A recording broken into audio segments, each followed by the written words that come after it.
19 января глава гуманитарной ассоциации Маруф из немецкой провинции Вестфалия Чингиз Уйсал и владелец ресторана Бозок Мукремин Коркмаз посетили информационный центр Восточного Туркестана.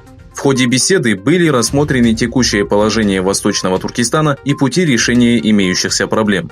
Глава информационного центра Абдуджалил Каракаш напомнил, что в прошлом году, когда в Китае были сожжены сотни экземпляров Корана, исламская умма ничего не предприняла. Подчеркнув, что теперь Китай решил переписать Коран в соответствии с коммунистической идеологией, Каракаш заявил, что так же, как и Запад, мусульмане должны осудить Китай.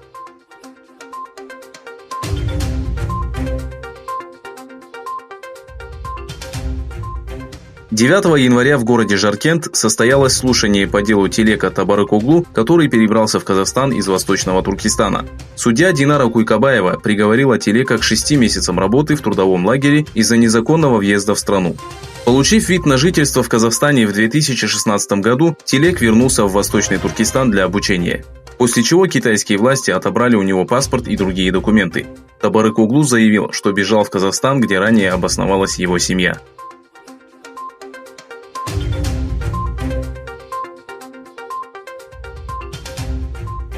По призыву Всемирного уйгурского конгресса и Восточно-Туркестанского союза Европы в Гамбурге и Берлине был проведен марш протеста против репрессивной политики Китая в отношении уйгуров и других тюрков. Турецкая диаспора Германии также выступила против преследования и геноцида уйгуров. Участники акции держали плакаты и баннеры с фотографиями жертв репрессивной политики Пекина и выкрикивали лозунги с призывом остановить беззаконие в Восточном Туркестане.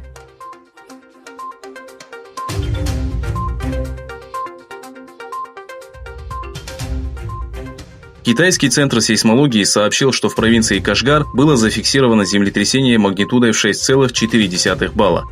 Толчки силой 3,4 балла ощущались и в провинции Кызылсу. Заявлений относительно жертв землетрясения, произошедшего на глубине 16 километров, не было.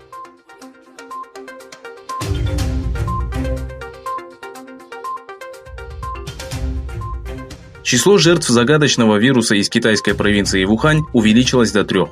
Около 170 человек, инфицированных неизвестным вирусом, схожим с атипичной пневмонией, которая привела к гибели сотен людей, находятся на стационарном лечении. С декабря прошлого года число инфицированных достигло 198 человек. 44 из них находятся в тяжелом состоянии.